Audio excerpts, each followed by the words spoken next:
From Dazed and Confused to Magic Mike, it's been a wild and largely topless ride for Matthew McConaughey. Here we look at this remarkable movie star's top moments.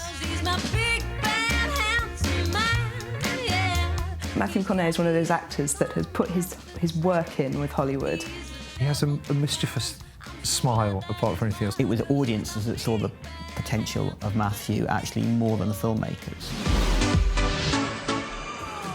Here comes the story of Matthew McConaughey's big break came when Richard Linklater cast him in Dazed and Confused and gave him one hell of a catchphrase. That's what I love about these high school girls, man. I get older, they stay the same age.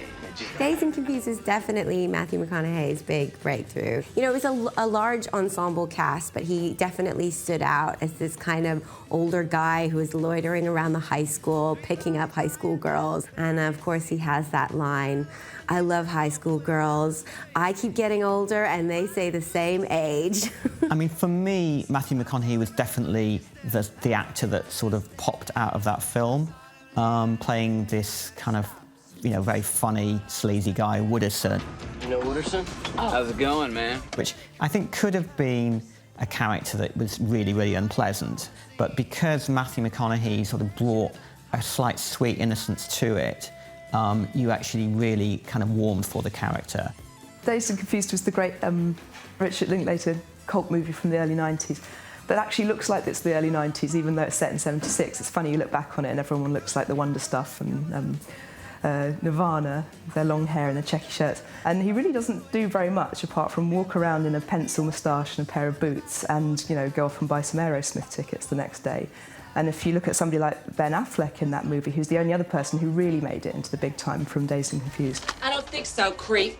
There's no sign, really, of the Ben Affleck we know now in that early role, but there's everything that we know about Matthew McConaughey is there. He looks brilliant. He's got this sort of blonde, slightly shaggy cut that's not quite hippie, it's not quite rocker, it's not really quite anything. And it's very memorable, it's a very memorable role in a film full of very memorable characters. Let me ask you one question. Are you having fun yet?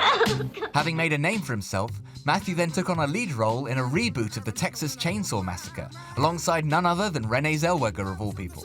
He's from Texas, she's from Texas. It all made sense, but the film was terrible. I think it was a mistake to ever try and remake the Texas Chainsaw Massacre. And all the subsequent sequels were just kind of messy bloodbaths. And the only thing that was really notable about that remake was that it not only starred Matthew, but also Renee Zellweger. So it's kind of funny to look back on them now, being in this kind of budget horror, and now they're such huge stars. Studios know that, or believe that they can't get teenagers to watch original horrors, so they just remake them to make a quick buck, and those movies should never have been made. Matthew McConaughey is not terrible in it by any stretch. He's the brother of Leatherface. For me, the reason that those movies don't work is that all of those 70s slashers are based on the mystery of who is behind the mask. If you can see that it's Matthew McConaughey doing a lot of the murdering, no matter how much he's shrieking and bellowing, he's still basically a pretty boy, and it just took the horror out. It just didn't work. Despite the misstep of Texas Chainsaw Massacre, Matthew was certainly generating some buzz in Hollywood, and he managed to capitalize on it with his role opposite Sandra Bullock in A Time to Kill. Sir, are you Mr. Haley's attorney? Yes, I am. A Time to Kill, I mean, that was a fascinating moment. For me, it was like harking back to the old days where studios used to create stars. You know, the fact that he was on the cover of Interview magazine and on the cover of Vanity Fair magazine the same month for that movie. He had yet to have a lead role in a film, but it really just felt like Hollywood desperately needed another leading man. And I think Hollywood just thought, great, let's build him up. I think A Time to Kill couldn't fail because it came in the wake of The Client, and it was by Joel Schumacher, and it was written by John Grisham. A Time to Kill was definitely a major turning point for Matthew's career because it was the first time that he was really up against some serious heavyweight actors like Kevin Spacey and Samuel L. Jackson, and he was very believable as this morally upright young lawyer who really believed in the legal system and wanted to make things right. Think I can win? All depends on the jury, Carly. Pick the right jury and you walk. DA picks the jury and you get the gas. Matthew had done particularly well as he managed to win the part on charm alone. I was sitting in the room with Joel Schumacher, the director, and I asked him if somebody else was playing the role, and that person that I asked about, he said no. And he goes, "Why'd you ask?" I go, "Because I think I should play it." And he laughed and I laughed, and he said, "Well, I doubt we can pull that off, but I agree with you." What makes you think I need help? Well, you're trying one of the largest capital murder cases these parts have ever seen, and you work alone. Originally, they really did want a proper star in the role, and they were talking to Brad Pitt for it. They were actually looking at Matthew McConaughey for quite a small subsidiary role, and it was he himself who suggested that he play the lead. You know, and Joel Schumacher thought, wow, you know, that's an interesting idea. And he kind of persuaded the studio and said, okay, if we do Kevin Spacey and Sandra Bullock and Donald Sutherland and all these other people, will you let me have McConaughey? And they said yes. Morning. I'm Ed. Pairing up Matthew McConaughey and Woody Harrelson seemed like perfect sense from the moment it was mentioned. And it happened with Ron Howard's 1999 film, Ed TV, where Matthew's character, Ed, puts his life on TV 24/7. Matthew and Woody got along very well. He's still my brother, man. He's like a brother to me off the screen, too, man. It took us 2 hours, and all of a sudden, he and I couldn't shut up with each other. Well, that's embarrassing. I really enjoyed Ed TV. You came out just after The Truman Show, and it was before reality TV had really become, you know, big mainstream news. And he was just this very likable, almost buffoon-like character who falls in love with his brother's girlfriend.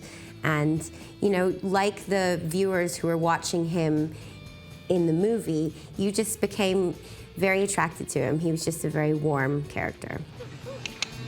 Unfortunately, Jim Carrey had already played a guy on TV 24/7 just a year before in The Truman Show, which kind of sucked all the air out of this movie. With regards to Ed TV versus The Truman Show was a much darker, bleaker look at reality TV, because obviously he had no idea that his whole life was a complete orchestrated farce, whereas Ed TV was, you know, a bit more knowing, a bit more lighthearted. Yes, you're on television. You're on television. Ed TV is a great role for him. He's doing that kind of slightly doofus, regular guy, kind of a little bit sexy but doesn't realise it, which is always quite charming.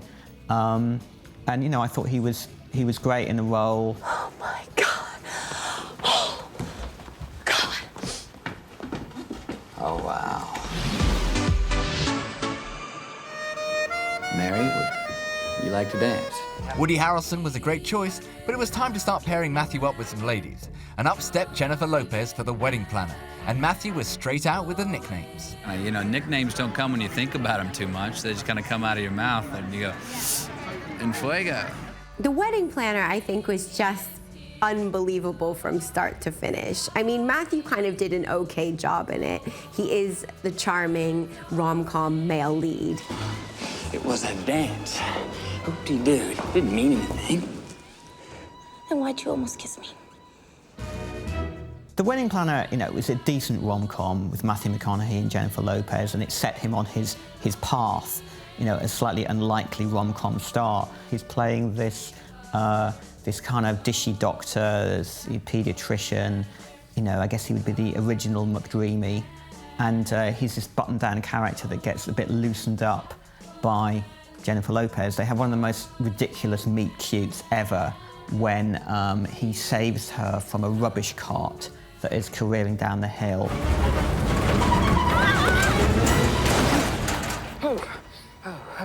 Oh, are you okay?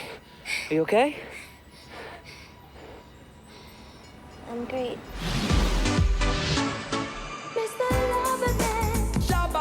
But I think we should move in together.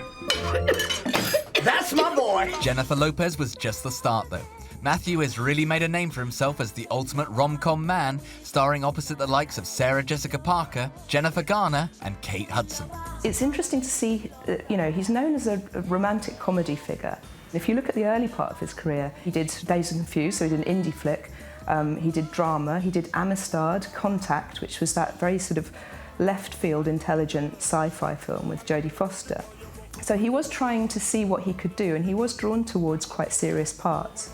But I guess that, you know, Hollywood put him where they wanted to put him, and they offered the bucks, and that's why he went the way of romantic comedy. Okay, look. These things are not very well engineered, all right? They're very rickety. Here we go.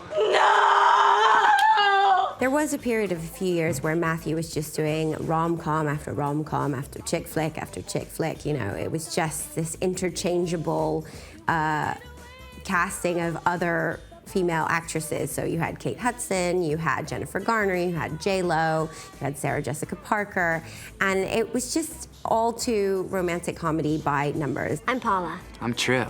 You know, usually I don't sleep with someone on the first date. Oh, I don't think this counts as a first date. It would be a date if you asked me to have a drink tonight. How to Lose a Guy in 10 Days, where you've got this ridiculous scenario where both he's to win a bet, he's trying to woo Kate Hudson. Kate Hudson, to write her magazine article, has to repel Matthew McConaughey. You know, incredibly contrived scenario. Are you calling me your girlfriend? Yeah, I think I am. It's funny how Matthew McConaughey kind of fell into this world of romantic comedies. And while I'm not per se a fan of many of them, I can understand why he works so well in them. Gonna have a drink tonight? Can't. How about lunch tomorrow? Sure. Stay tuned, because when we come back, Matthew plays a male stripper and stars opposite Al Pacino. Welcome back to Movie Stars Top Moments, where today we're covering the highs and lows in the career of Matthew McConaughey. Whoa! Brandon Lang. The Marlboro Man here. Nice to meet you. Hey, you're in great shape. Matthew had carved a career for himself as a piece of eye candy opposite the female stars of rom-coms. But in 2005, he got to star opposite acting great Al Pacino in Two for the Money. In Two for the Money, Matthew plays a sort of washed-up football player who's very good at betting, and he's taken on by this sort of amoral mentor who's Al Pacino. And, you know, it's very hard for Al Pacino to do a role badly, and I think set with Matthew, they kind of made a good pair on screen. This is important, you know. I know it's important. It's very important. Pressure doesn't help. Let's go eat something. Come on. Let's go to Smith & Whoa. Brandon's got to stay here and do some homework. The Brandon thing. See, I'm forgetting. He has this real kind of regular guy authenticity, which he then loses when he goes to work for Al Pacino in New York and kind of becomes, you know, wears a $1,000 suit and has the kind of slick haircut. But obviously you need someone who can convince in the regular guy authentic part, which of course Matthew McConaughey, you know, can do in a heartbeat. The price is $250,000 up front plus 10% of every game you win. Well, that's wild.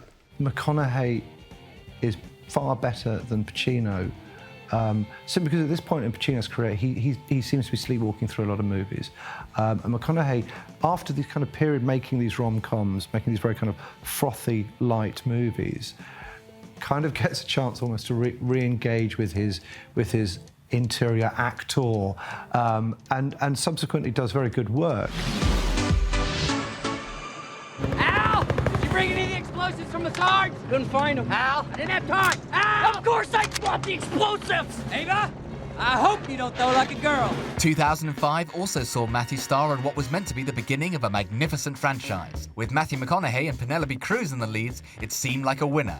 But Sahara, unfortunately, left everyone out to dry. But Matthew clearly had a good time making it. I had such a good time and worked so hard on making it that after we finished, the next morning I woke up at 6 a.m., was all dressed ready to go to work, and my assistant came up and goes, "Hey, man, no, it's finished. You don't go to work today." I don't know what really went wrong with Sahara. I think they probably spent too much money making it. I mean, it did seem to lose a phenomenal amount of money, given that it did all right, you know, around the world. They obviously spent too much on it. Sahara was a very unfortunate flop for Matthew because he kind of envisioned it as this Indiana Jones meets James Bond type character, and he definitely thought that it would go on and have sequels and become some sort of a franchise, but really it was just not very good. The script wasn't very good, the plot was muddled, and yes, he may have had chemistry with Penelope Cruz, but that's about all he had going for him in that film. I actually kind of quite enjoyed Sahara in a kind of, yes, I know it's a sort of Indiana Jones knockoff, but it was not without its charm. And I think a lot of that came from McConaughey, who, regardless of whether I like the films he's in, he always, he has an easygoing quality about him. I'll bet you 100. There's a toolkit in there. I don't want to rain on your crazy parade, buddy, but I don't think we can fix this thing. And it's one of those kind of schizophrenic movies where you've got the kind of the buddy story with him and Steve Zahn. It's just this kind of mix of, treasure, ship, salvage in Africa.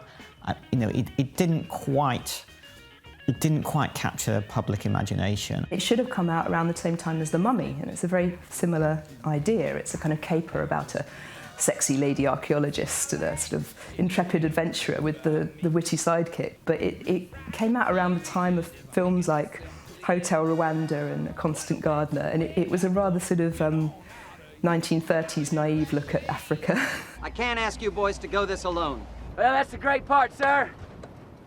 You know you never have to. It ended up being a little bit like Waterworld in that it was a famous box office bomb, but mainly because it cost so much to make that it was never going to make it back at the box office. It did okay at the time, but it's not gone down as one of their finest moments, I think. Who are you? Name's Van Zant, Kentucky Irregulars. Time now to bring up the top film that you probably haven't seen. Now, every movie star has some great films that just didn't bring in the crowds, but are still worth seeing. If you want to see Matthew and Christian Bale fighting some dragons in a post-apocalyptic England, then Reign of Fire is the film for you.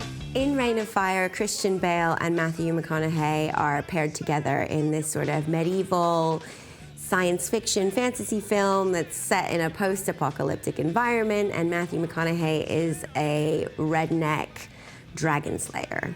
Now, if that doesn't sound like a ridiculous premise, I don't know what is. Reign of Fire is a dragon film, post-apocalyptic UK, dragons on the rise. It sets up some sort of amusing odd couple strife between the more British Bale and the more American McConaughey. And they kind of flex their biceps at each other.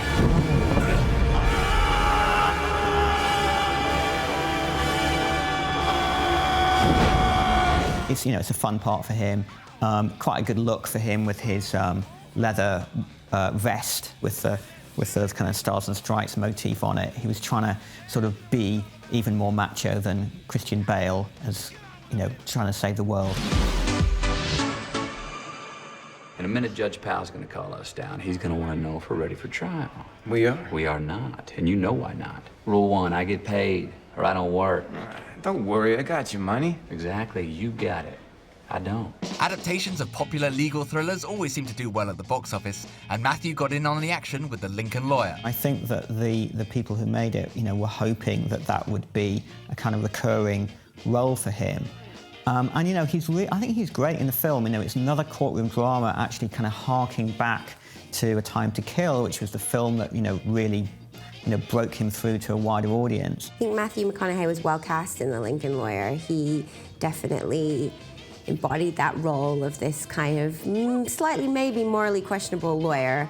But then, he's faced with Ryan Philippe's character, who definitely is morally questionable. He's got me in his trick bag.